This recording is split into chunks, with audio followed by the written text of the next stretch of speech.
Hello. Can you hear me? Yes, sir. Well, I'm one of the operators that's actually in this.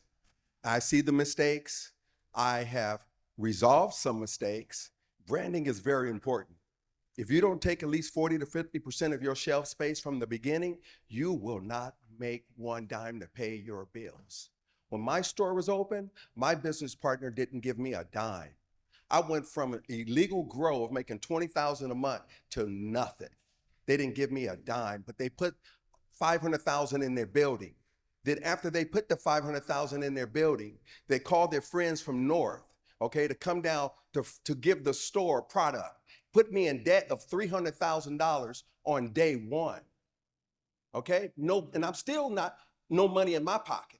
My business partner had 49%. Okay, still not no money in my pocket. All right. So as time went on, I kept my mouth shut. I kept my mouth shut. All right. Learning how to operate the business. I sat there, I learned for 6 months. Then in month 6, I was like, oh, I'm taking this over. He's like, what you mean you're taking it over? I said, I'm taking it over. I'm 51% holder. He says, oh no, I'm handling this ish. I said, no, you're not. All right. So I took my business over. All right. I've been operating my business on Central and Adams for a year and a half by myself, trying to pay this $300,000 debt, and nobody's helping me pay it. All right. I'm still paying bills from 2022. Nobody's helping me pay it. So when I learned that I need to take shelf space over, I went to China, had them to make me some bags. I brought these bags back here and I started packaging my own bags. Now I have 3 brands on my own shelf. The first month that I ran, my first brand was called Goat on Central. I went to a company, I bought 10 pounds from them for $6,500. I profited off that $6,500, $19,500. And I said, man, I know how to do it now. And I've been doing it ever since. Okay? All right? So now I'm about to create my 4th brand. All right. Now I'm about to change the name of my store. I'm removing the Go Global on Central. It's going to be called The Real Ish, because the real ish is about the people in the community. All right. My name is Ishman, but it's about the community. It's about the Johnsons. It's about the Cheryl. It's about the Miss Browns. Okay. You know, I'm kind of shaking. I'm a little nervous here, but I'm in this. I'm in this. I'm in this, and I'm doing it. Let me tell you something. When they brought all those people from Humble, and they brought all those people from all those northern areas to stock our stores, I said, oh, wow, this is how they did it. Since they couldn't get the license, they're going to furnish us the product, and they're going to upraise the product on us. And you know what that's called? Because it was nothing but white people, all right? Systemic racism. So my partner wanted to run a big brand store. I said I couldn't be a part of that. All right. So I go out to blacks and browns and I find them and I give them opportunity. I give them shelf space. I help push their brands. All right. I try to make them cannabis people. You know, I've been in this, haven't I, Chauncey? From day one. Okay. I've been in this. So what you're talking is 100% true. These people need to listen to you. What you're saying, what both of you are saying is real. All right? It's real. I wish DCR could have done something different at the beginning.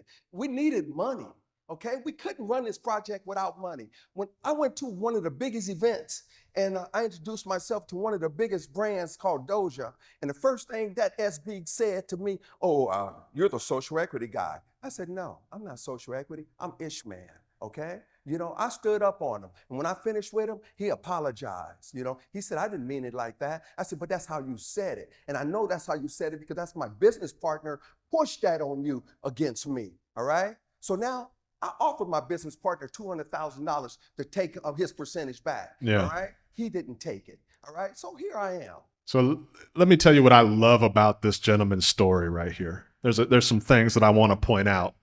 Number one, he didn't give up when he started to struggle. Okay. If you're not persistent, you are not going to succeed in this industry. It is going to be a tough road. The second thing I like about his story is that he didn't accept failure as an outcome. He thought about creatively how he could take his store back. He stood up for himself and took his store back and then instituted some changes that put him back on the right trajectory. Okay? And then the last thing I want to point out that he brought up, investors often look at social equity as a handout. They look at you guys as a gateway for them to get a retail operation in this community, or a gateway to push their vertically integrated products into this community. And as I said before, you don't have to rely on them. You have cultivators in this room.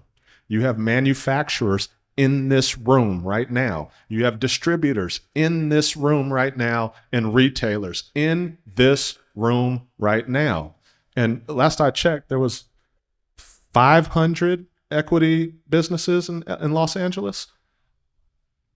501. So you have everything that you need within this segment of the industry. You don't have to go outside of it. You can get what you need right here. Ish brought up one point, and I'm going to get to you, that I really want to stress, because we see this, I see this every day in the agreements. I want you to look at, they'll give you a loan to start your business, right? And this is usually a separate document that goes with the operating agreement and everything else. And the loan basically is, now I've seen them where they put you, not your business, you as the guarantor for a guaranteed loan. So for the $300,000, let's use that as an example. It's not Ish's company that's paying it back, it's Ish. I have caught them 4,050 times with this. So that's important, because when you look at the operating agreement or the investor agreement, what they'll have in there is you have to pay the loan back, you have to pay operational fees, you have to pay everything back before you get your cut. So you might not get a cut until 2030, okay? You really need to look at all the accompanying documents, because they usually give you a package together, and it will have that. It usually has a management services agreement. It usually has this line of credit. Have you guys seen that? A line of credit document, all of that. You really need to look at those things, because to Zachary's point, they're going to try to push in things because they know you don't want to look at 48 pages. So on that 39 page in the middle of it, they're going to put what they need to. So I just want to caution all of you to make sure you're looking at all the accompanying documents that come with it. And just to give you an idea, you always want to look at any clause that addresses management, any clause that addresses capital, whether it's capital coming in or distributions going out. With regard to distributions, you want to scrutinize anything that has to do with regular distributions, as well as distributions on liquidation. If the company is sold, if the company merges, is there a cash payout at that point in time? You need to be conscientious of what dispute resolution mechanisms are in place. Are you forced to arbitrate? This is what the MSOs often do. There's a mandatory arbitration clause in their home state. So if there's a dispute, now you have to travel out of state. Now you have to hire an attorney in their home jurisdiction to represent you. Right? There are so many different things where they can institute a gotcha. Right? But if you go on the LMS right now, there is content on there right now talking about the pitfalls in contracting, particularly with investment partners. And again, whatever they put in front of you, make sure you get it reviewed, because they will try to put a package in front of you. It might be an operating agreement and a lending agreement, and they have the master lease, so they're issuing you a sublease, right? And they want the store to be branded their way, so there's a license agreement for the branding. and a management services agreement because they are running 10 stores. And so if you allow them to manage it, then they can centralize services. There may be some benefit in that, but we can't allow them to use that to take advantage of you. Next, Yeah, next question, I guess. next question is going to be over here. And just as a quick comment, absolutely appreciate your testimony, definitely. But at this time, if we can focus on the questions to make sure everybody gets their questions. And then after that, if anybody else has testimony, we definitely want to hear it. Appreciate it. Seriously. Hi. When it comes to the legal services provided by the DCR, is there some type of limit on what subject matter or what you can use those 10 hours for as far as your legal problem? So I think you would have to check with the LA County Bar Association, who's running that pro bono, low bono program, to clarify what the different attorneys' level of expertise in different areas are. I can give you my opinion, right? And I think for early stage businesses, particularly most of the people in this room, where I would be spending my legal resources on is tightening up my agreements, making sure that my agreements with partners are tight, making sure that my funding agreements are locked in, and reviewing my real estate lease. At this stage, I think that's all you have to worry about. We can talk about vendor agreements and supply agreements later. That's closer to when you get open. But right now, at this stage, you're trying to shore up some of the key relationships that you need. Okay? This could even extend to employment agreements. If you're going to start bringing in managers on your management team, whether it's officers in the business or other experts, right? Shore those things up now.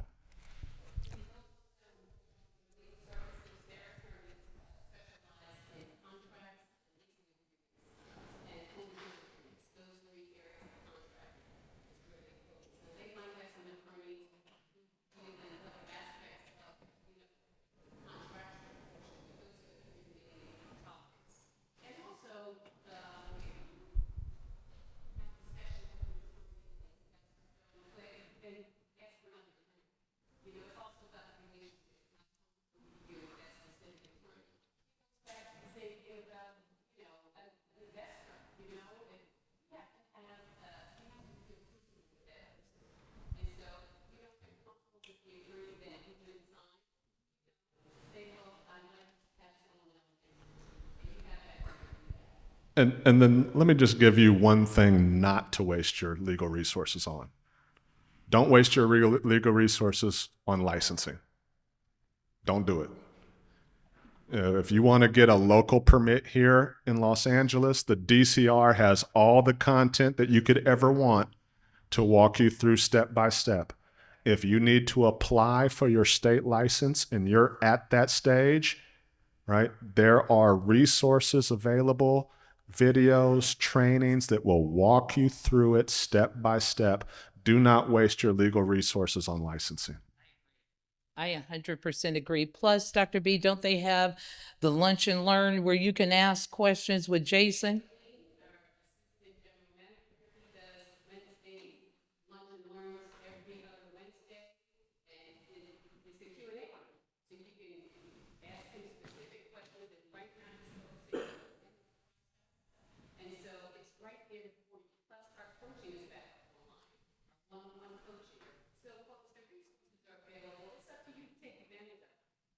Yeah, I definitely agree. DCC, that's the Department of Cannabis Control, Sacramento, they have videos all day long too. So I agree.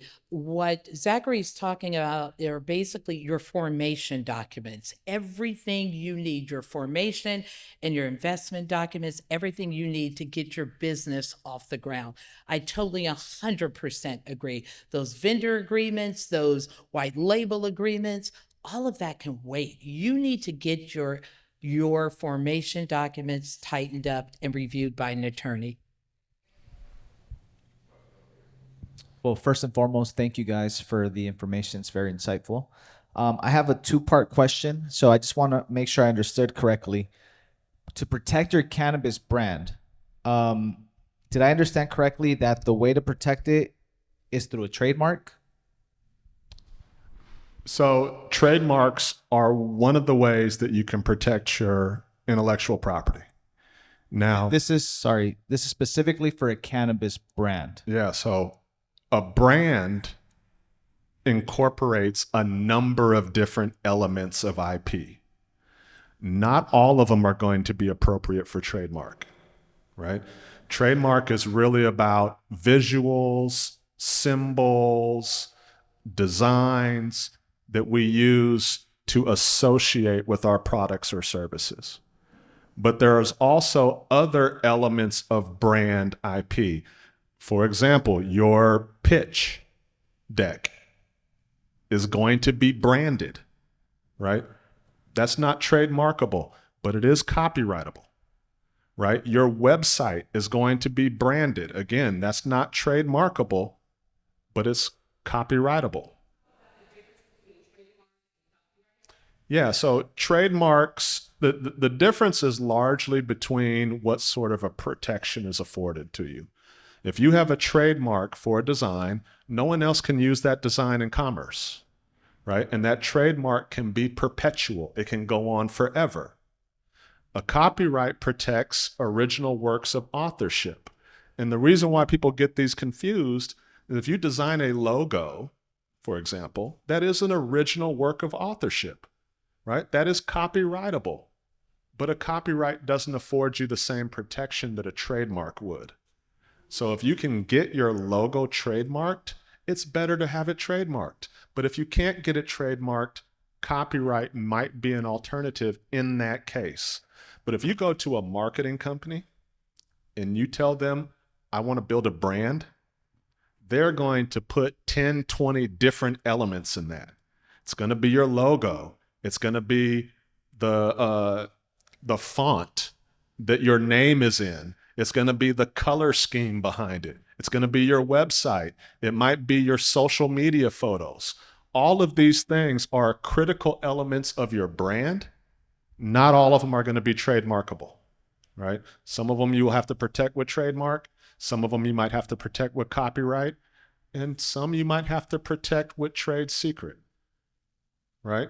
If you have a proprietary product that you're making and manufacturing, that recipe that you use to make it is important to your brand. That's what's differentiating your product from the next person's product. But you don't want to patent that recipe. You can't trademark that recipe, right? So you're going to keep that recipe as a trade secret. So the trademark, the copyright, the patent, the trade secrets, these are tools that you will use to protect your intellectual property, and different elements of that intellectual property are going to make up your brand.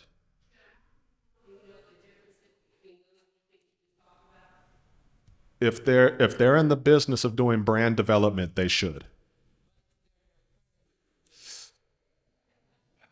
Yeah, back to the I know a guy who does graphic design.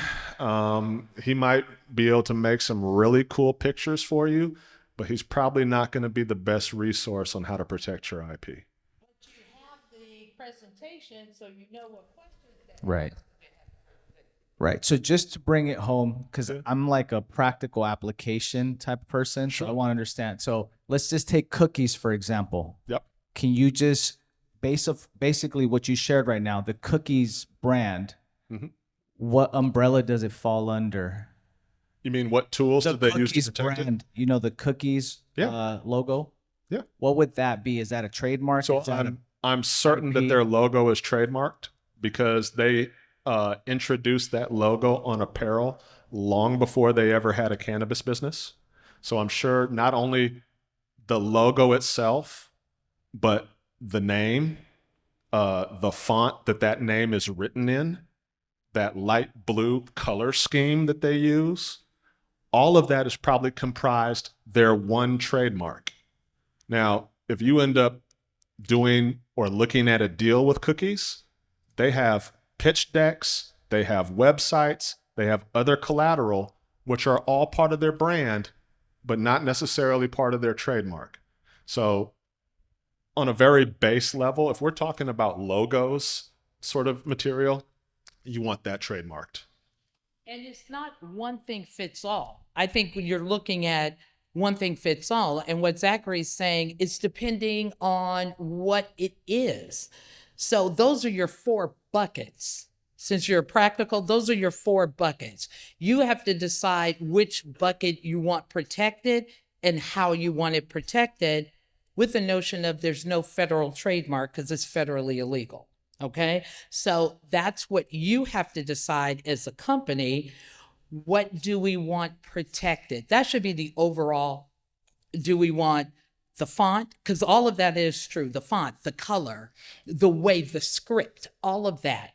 Is it going to be my recipe? Do I want that protection? Then you figure out what bucket you're going to put it in. Does that make sense to you? Yes, it does. Okay. Thank you.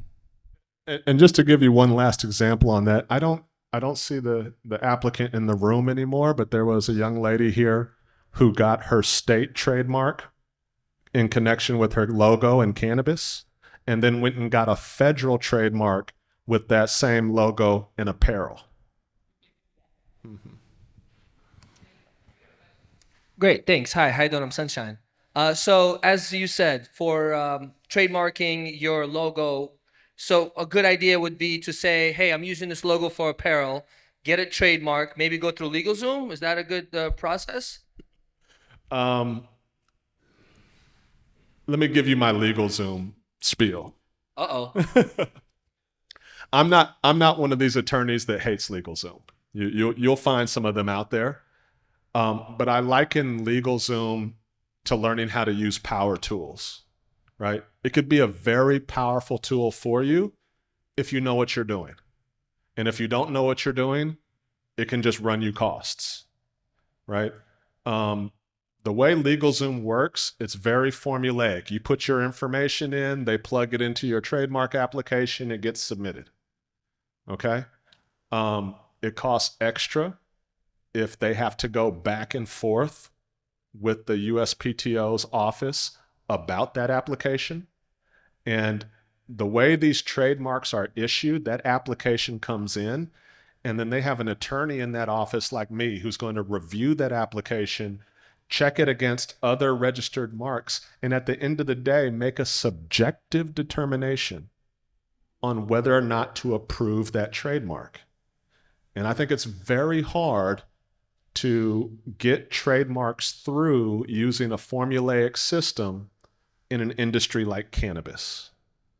Okay, I think if you are looking to try to get a federal registered trademark with nationwide protection in this industry, I think you need to go not only to a trademark attorney, but a trademark attorney who has a background in securing trademarks within this industry. Because there will be some back and forth. I've had trouble getting trademarks for businesses that are cannabis adjacent. They're not in the industry. They're not plant touching, and their applications still get rejected. So it is a very tricky thing. Now, if you want to take your cannabis logo and apply it to apparel and submit it for federal registration, you might be able to do that. But you're competing with other businesses here in California, and you saw the word cloud. You know, there's a lot of similarity across these brands. I would really recommend you looking at a state level trademark in connection with cannabis first, and then try your best to obtain a federal trademark however you can, particularly if you think at some point you may operate in another state. So the suggestion is first go state trademark, and after you get the state trademark, later on expand to federal if you need to do that. If the question is that there are limited resources and where can you best allocate those resources right now, if I only had limited money for trademarking, I would start with state level trademarking in this industry. Great. And follow-up question, what should we be looking at as far as budget for doing a trademark in the state?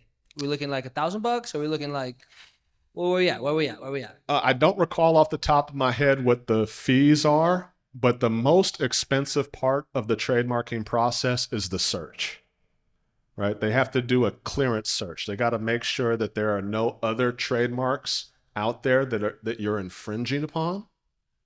And then even if you are not directly infringing upon it, they need to make a determination, is your mark too similar? Is it so similar that it may cause confusion in the marketplace?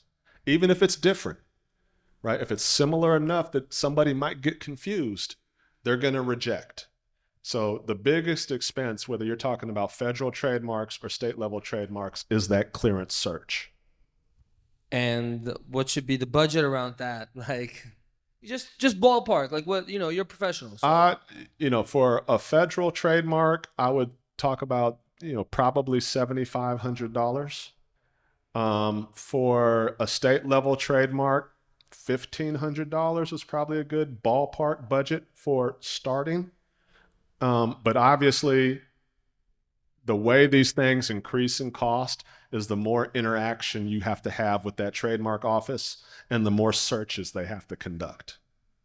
Okay. The second number you said 15 or 50? 1,500. 1,500 for the state. Yeah. Oh, thanks a lot. Yeah, so that would be inclusive of, the actual fees that you would be paying to the state, plus the cost of somebody having to do the search and prepare the material for you.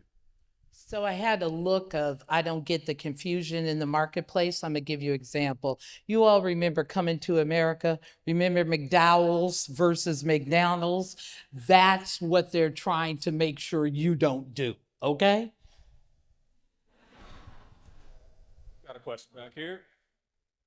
Hi, my name is Jeremiah White.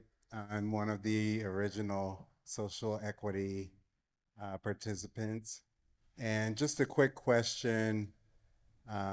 Hopefully you guys can give a little bit of insight on consumption lounge licensing. Is it gonna happen? Never? Ever? Ever? I know it's not legal. I'm just saying.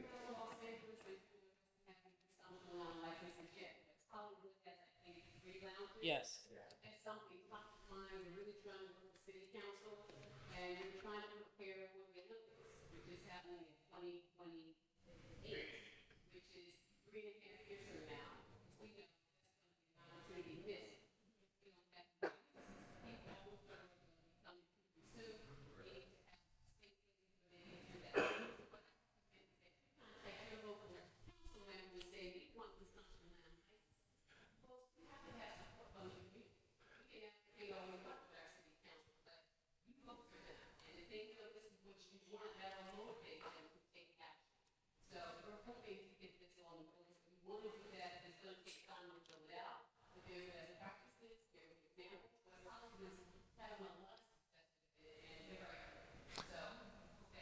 West Hollywood is doing it. Las Vegas is doing it. San Francisco is doing it. So it's a thing. Oakland too.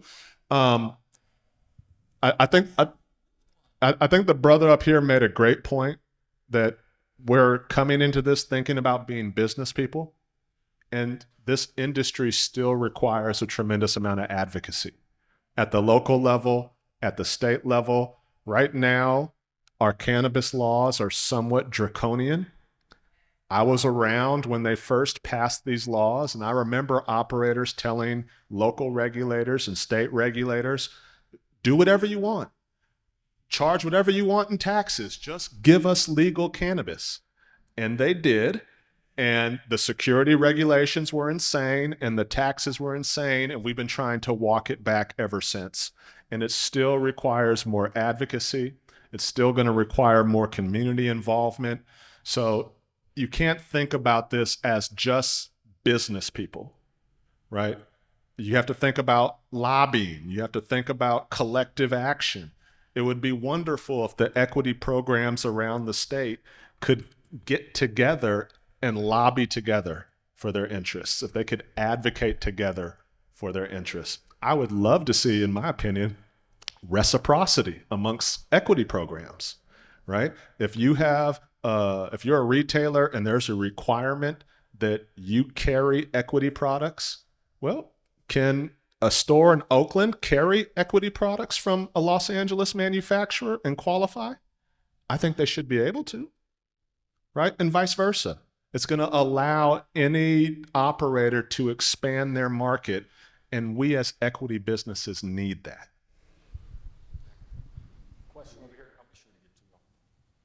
Thank you.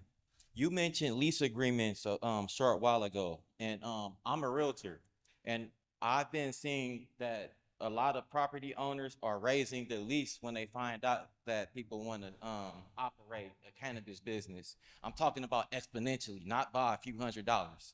So I was wondering, are there any roles that realtors can play outside of just helping applicants find a location and negotiate lease agreements? And does the DCR have an in-house network of realtors that they recommend to applicants? So I can't speak to what the DCR has in terms of their Rolodex with realtors and real estate professionals. But what I could tell you is very much needed in this space is a wake-up call for landlords. There was a time, 2018, 2019, like I said, where the money was really loose and came in really fast. And I've seen lease agreements where the base rent is $50,000 a month, right? $25 a square foot or something like that. And it's unsustainable. And I think what you could do as a real estate professional when you're negotiating with these landlords and you're getting pushback on these high cannabis premiums is point out some of the failures. And we're starting to see those crop up now around the state, where now your store or your location landlord has been built out as a cannabis retail store. Well, that footprint doesn't easily translate to other types of retail. It doesn't easily translate to other industries. And so there's a number of landlords right now, particularly in the Bay Area where I'm from, in Oakland and San Francisco, that are sitting on empty stores because they were unwilling to come down on their rent rates. I'm talking about in the middle of the pandemic when people couldn't even come outside. They didn't want to renegotiate those rent rates. And now it is biting them in the butt because they have no tenant and nobody really wants that space because they're going to have to demo it. Why would I go in there as, a beauty salon as opposed to the raw space over here where I can just go in and build it up, right? So I think right now we're sitting right about 4 to 5 years in, and some of these businesses are failing. And these landlords can be left holding the bag just as much as anybody. And so putting that information in front of them, I think might give you an easier time trying to negotiate a more competitive rate. Thank you.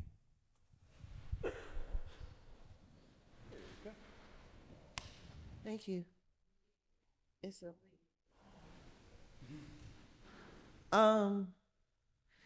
earlier you were talking about the money, the alternatives, but you said that grants should be accredited to the capital account versus your own. What is the reason for that? I'm wanting to know what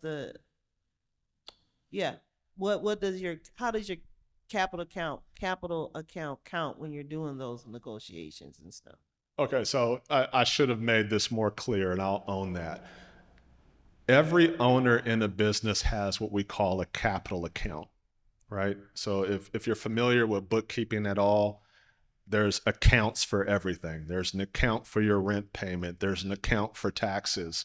And then when you get to the equity side of a balance sheet, there's an account for each owner.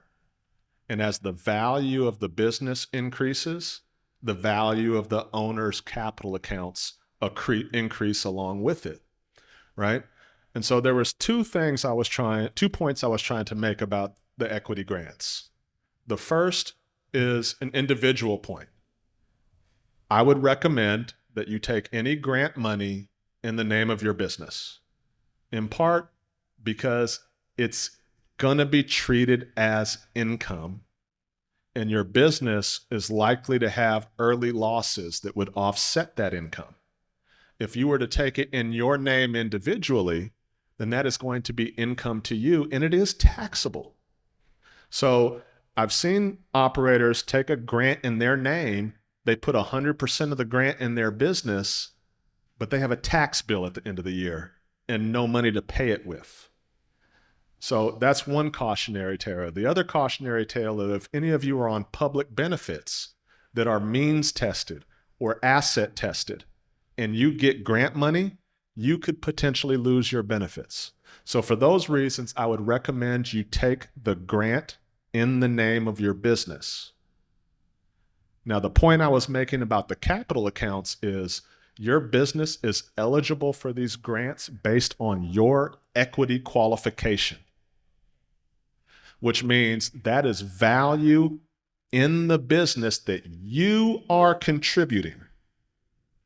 And that value needs to be captured on the balance sheet somewhere. My argument is it should be captured in your capital account as your contribution. Otherwise, they'll find somewhere else to put it, and the value of your interest in the business won't increase. So I think that's a gotcha that I often see operators try to employ. They'll fill out the paperwork and they'll tell their equity partner, we filled it out, we'll take care of it, you just sign off on it. Then they get the grant money in, and that grant money never gets allocated to the equity partner's capital account. So those were the 2 points that I was trying to make. Did that clear it up for you? Yeah, I got it when you were saying it. I didn't get the significance of what the capital account, why I needed to have equity show in the, why I needed to have my money in the, oh gosh. It's okay. I didn't understand what the value of the capital account was, what the purpose of it is. You just said it, that if I'm going out here to try to do something and come get some money from a company and they can see that my part that I put in is shown in the capital account because it breaks down who put in what. Exactly. And so that makes my contribution and makes me look worthy to give me more money because I'm invested in this company this much. Personal taxes paid that. Right. Deferring the taxation if you're putting it in the capital account. I got that part. Okay. Why is the capital account such a big deal? What do you do with it? The capital account is a big deal because they're going to treat you like this is a handout. They have it in their head, oh, equity applicants don't contribute anything. I'm the one coming up with all the money. Except that grant money could be significant. I already said the fee waivers just at the state level for your license application and renewals every year could be $25,000 a year, right? And so if you allow them to produce a balance sheet or a cap table that looks like you put in nothing, that's a much different bargaining position than if you can show you have skin in the game. Yeah. And fortunately, the way these programs are set up, you can show skin in the game without having to come out of your own pocket with cash, right? And you need them to acknowledge that you add value to this venture. Okay. That's what I was. It's capital contributions. So Thank you. You're welcome.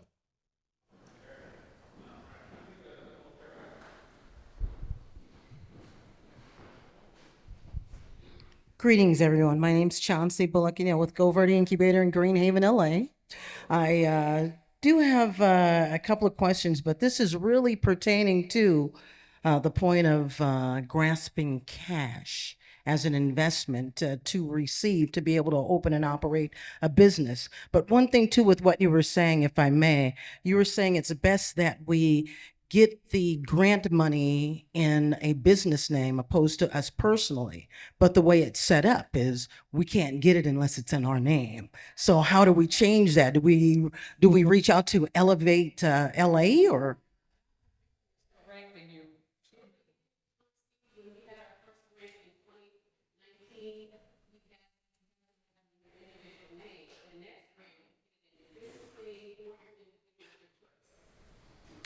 Okay, then meet with correction on that. Also, you had stated that there are some opportunities of equity rebates that you were aware of. So I wanted to see if you could kind of, I guess, expand on what you mean by that. And then in addition to that, too, potential grants that are available through the state that we're not aware of. So the state grants actually go to the municipalities like the city of Los Angeles, who then turns around and uses those funds for their grant program to the applicants. So you wouldn't get money directly from the state, but you would get state funds through the DCR as an example. What the state is doing right now that is directly contributing to your business is offering fee waivers for their licensing and their renewals. And so those are also contributions that you are bringing to the table as an equity applicant. Now, in with regard to rebates and tax credits in particular, some jurisdictions have implemented tax credits for hiring equity qualified individuals. I believe the DCR is going to be tabling outside about their hiring program. And so this may be an opportunity if they don't have tax credits or rebates in the program yet to advocate around, right? But there are other equity jurisdictions that do have some of these in place already. And if they ever do implement that here in Los Angeles, once again, that is something that your business qualifies for based on equity status. And so anything that you qualify for based on your status as an equity qualified individual needs to be accounted for as part of your contribution to the business. I see. One more question. Thank you for that. This is really pertaining to not myself per se, but for those other social equity applicants that are out there in the field trying to find ways to find financing.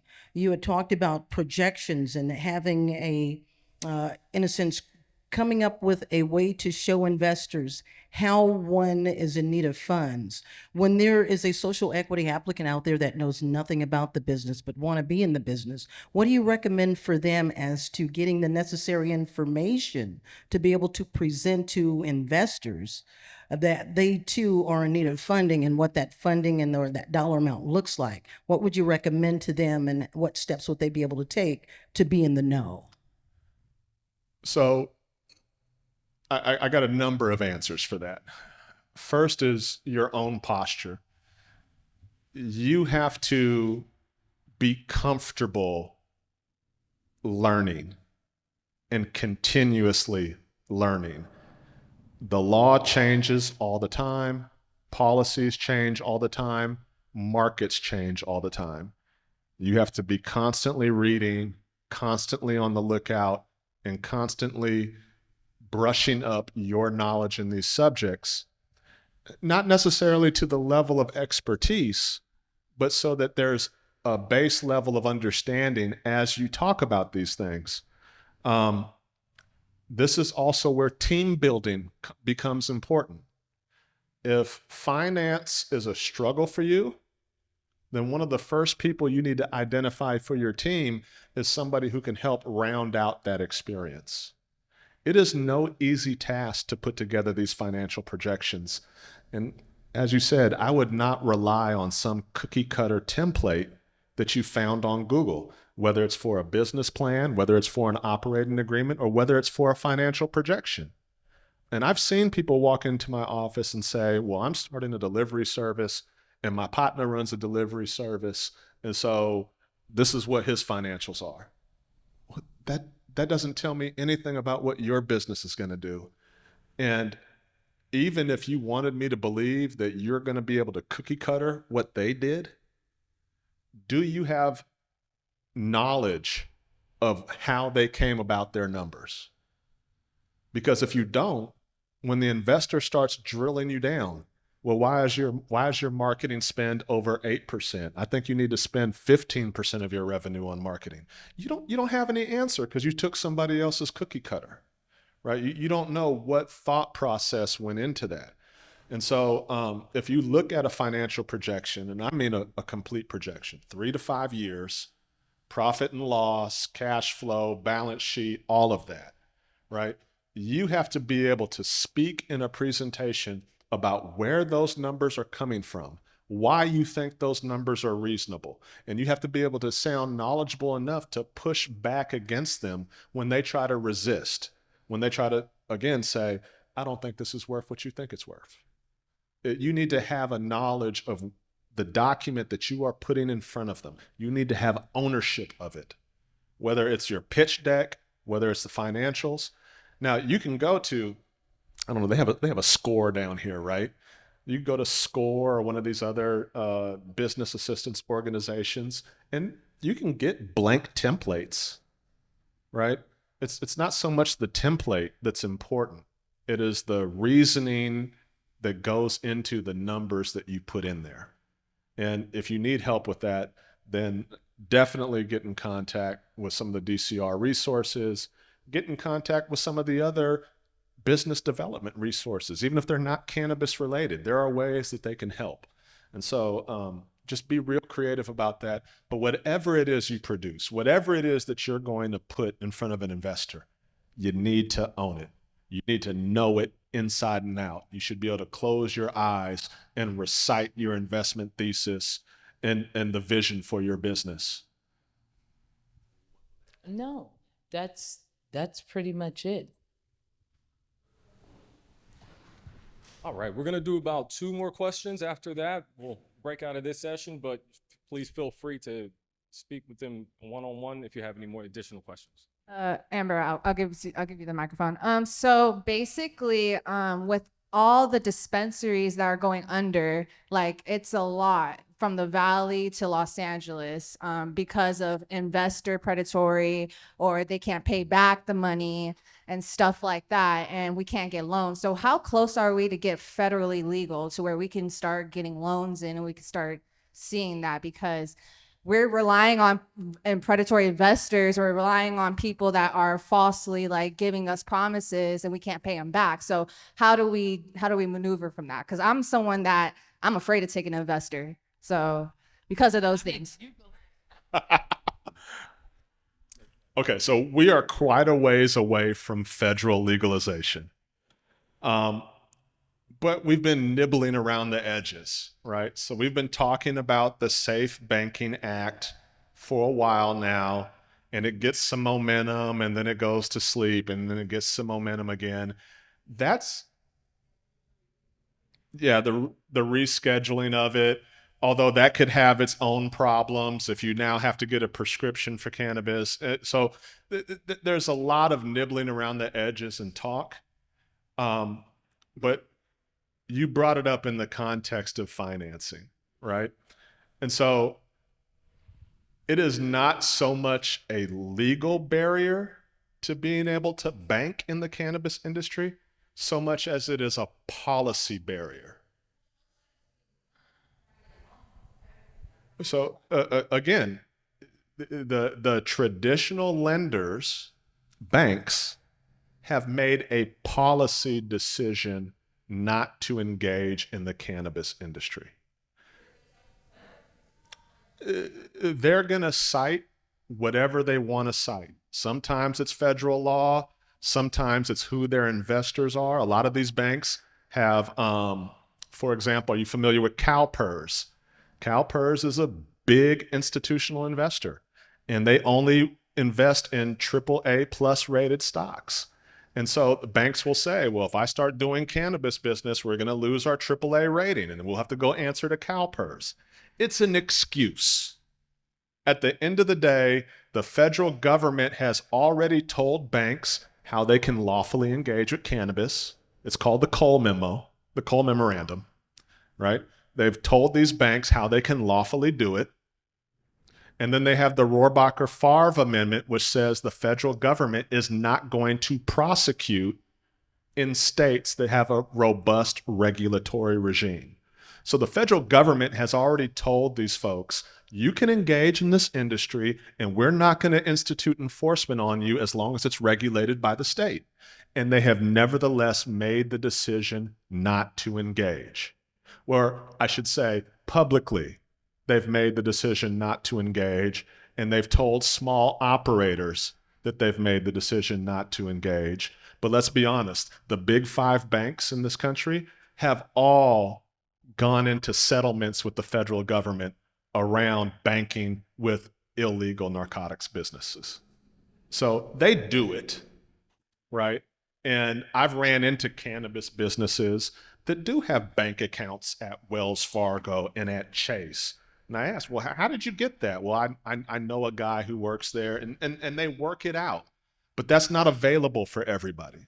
So just understand that there's a certain level of hypocrisy here. They can lawfully do it. They choose not to, and they give you some canned excuse for why they won't. Now, if they pass the Safe Banking Act, a lot of those canned excuses go away. Mm-hmm. Okay, guys, we have about 9 more minutes. We really want to stop at 3 because we want to give you a chance to talk to the representative from the California Department of Taxes and Fees. She's outside, and also our licensing analysts are outside. So we're supposed to be done at 3, but if you don't mind staying and have another half hour to talk to the folks outside. So we could take maybe 2 more questions. I want to be respectful. She's been raising her hand for a while now. Thank you. That's all you. No worries. It's not even really a question. So I've been in the space for a minute, social equity, obviously. I actually just kind of want to help everybody out with a service that has been immensely helpful for me. I know if you guys were listening, Ms. Forge said that when it comes to services for her, she's about $380. And even for social equity for someone like, right. And so my point in saying this is that when I started, I was one of those people that one of my investors left me holding the bag, having to pay for rent and a few other things. And so having to hire counsel was literally was the last thing I wanted to do because one, I didn't have the funding for it. I was already exhausted with having to pay rent for almost a year and not being able to be operable. And so there was a service that my parents got me when I was younger. It may sound crazy, but when I tell you I live by this service, I was able to have one of my contracts that was about 45 pages. I was able to kind of go through it and send it over to them. And they were able to review this for me. This is all for about $25 a month. And now that it's not prepaid anymore, it's Legal Shield. Yes. And so there's been a lot of things about prepaid, but I will say this, that I have utilized them and I have hired counsel. What I've been able to do is really learn what they offer and how to utilize them. So for example, with the 45-page contract that I had, I really only needed them to review a couple of pages. I didn't need them to review all of the 45. And because of the plan I had, they would only review up to 20. But that still was good enough because the pages that I needed them to review was what I needed to actually get out of the particular lease that I was in. And so I just say that to say that that may be something beneficial for people who are not able to actually retain someone even like Ms. Forge and her caliber at the 380. This really, really helped me out. I still have the service and I have paid counsel. You got pro and low bono, 40 hours for $30 an hour. Correct, Dr. B? And just a disclaimer, DCR does not endorse any of these individual. Yes, no. I was not trying to sell the service. I'm just trying to let you know that they actually really will help you. And when it comes to the pro bono is good. I've utilized them as well. But the only issue I had with them, I had to go do 3 attorneys because each one that I got had other cases that were setting presidency. And so what it did was they put me in the back burner while they were handling cases, whether they were in trial or whatever have you. These are just, I had to go through it. And so for me, this is where the service came into play at. That's all, food for thought. So if you guys want to know, let me know. One more. Ooh, that's it. I'm tired, y'all. Oh, we're good. Oh man. This was fantastic, everybody. Thank you so much. Thank you, everyone.